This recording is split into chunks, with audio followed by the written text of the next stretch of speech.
अस्सलाम वालेकुम फ्रेंड्स, पाकिस्तान की हैवी इंडस्ट्रीज़ टेक्सला में तैयार करदा अल खालिद 1 टैंक को इस वक्त मेजर अपग्रेड से गुजारा जा रहा है। इस अपग्रेड पैकेज की मज़ीद तफसीलात और अल खालिद के बेस वर्जन 1 और 2 में फ़र्क पर तफसीलन बात करेंगे। So let's start.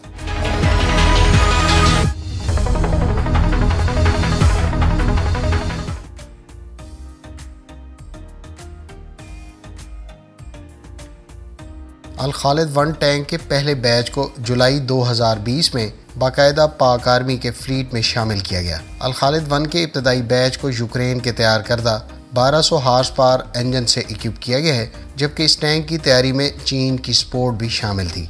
ये 46 टन वजनी और 72 किलोमीटर पर आवर की स्पीड के साथ 500 किलोमीटर की रेंज रखता है।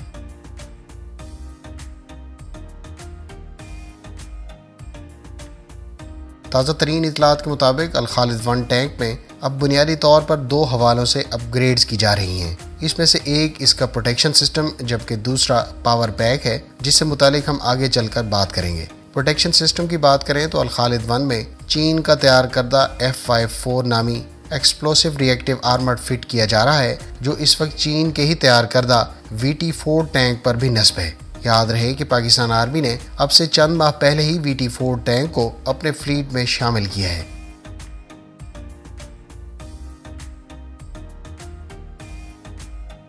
व्यूअर्स, चीन ने अभी तक एक्सप्लोसिव रिएक्टिव आर्मर के टोटल 4 लेवल प्रोड्यूस किए हैं, जिनको बिलतरतीब F51, 2, 3 और 4 कहा जाता है।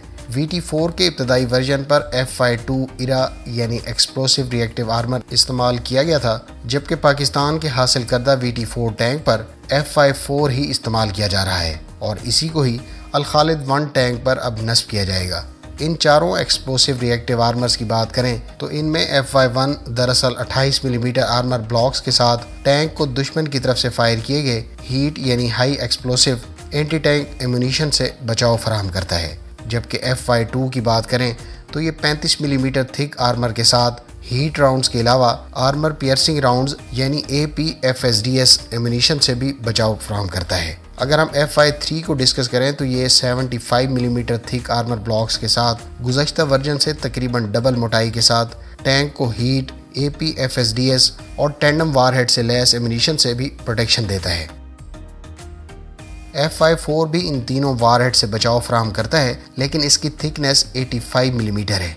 याद रहे कि ये सिस्टम स्टील ब्लॉक्स के आर्मर और C4 एक्सप्लोसिव पर मुश्तमिल है।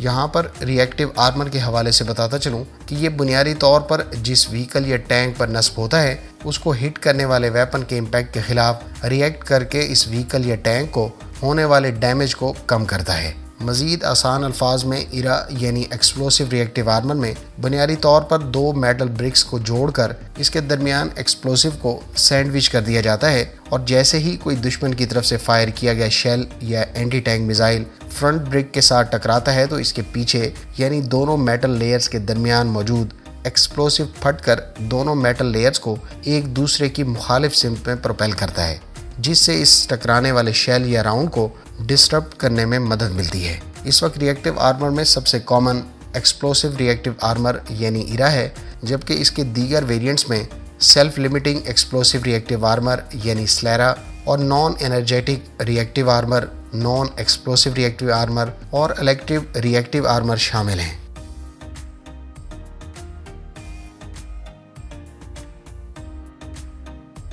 अल खालिद 1 में दूसरी मेजर अपग्रेड इसके पावर पैक के हवाले से की जा रही है। जैसा कि मैंने पहले शेयर किया कि अल खालिद 1 में यूक्रेनियन साख्ता 1200 हार्स पावर का इंजन इस्तेमाल हो रहा था, लेकिन यूक्रेन में जारी जंग की वजह से इन इंजन्स की यूक्रेन की जानिब से अब सप्लाई मुमकिन नहीं रही।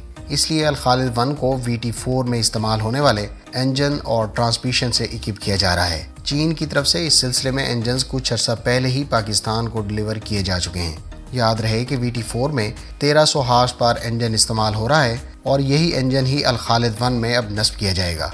वैसे भी अल खालिद 1 टैंक को F54 एक्सप्लोसिव रिएक्टिव आर्मर से इक्विप किए जाने की सूरत में इसका वजन बढ़ जाना है, लिहाजा इसे यकीनी तौर पर एक निस्बतन पावरफुल इंजन ही सूट करता है।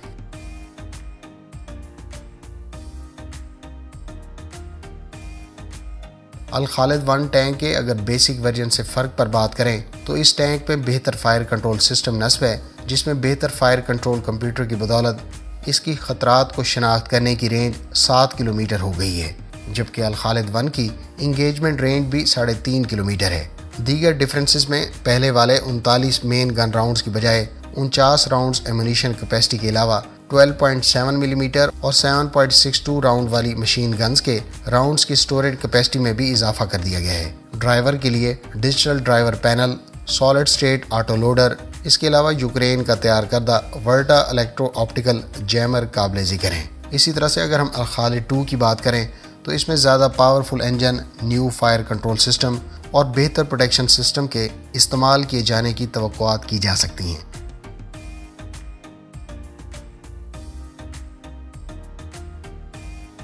Friends, modern anti tank guided missiles जैसा कि जेवलिन मौजूदा दौर के टैंक को तबाह करने की सलाहियत रखते हैं। इस मिसाइल में टॉप अटैक सलाहियत मौजूद होती है, जिसकी बदौलत ये सिस्टम टैंक पर ऊपर से हमला आवर होता है, क्योंकि अमूमी तौर पर टैंक ऊपर से बहुत थिन आर्मर रखते हैं।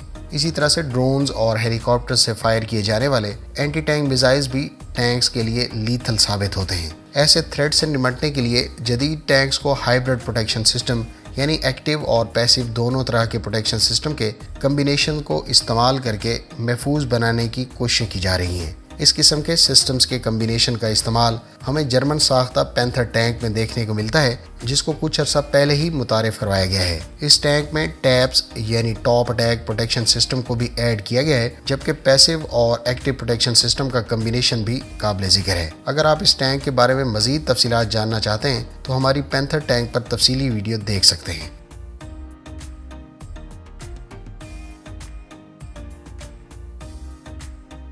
फ्रेंड्स, अब directed energy reactive armour system मुतारिफ करवाए जा रहे हैं, जो काफ़ी हद तक एक्टिव प्रोटेक्शन सिस्टम की तरह काम करते हैं। जहां तक अमरीकी साख्ता आयरन फिस्ट या Israeli trophy active protection system की बात है, तो ये दोनों सिस्टम्स भी आर्मर्ड व्हीकल्स और टैंक को दरपेश रिवायती खतरात के खिलाफ खासे कारआमद बताए जाते हैं। ताहम इनके हवाले से भी टॉप अटैक से प्रोटेक्शन के हवाले से कोई खातिर खा इंफॉर्मेशन मौजूद नहीं है।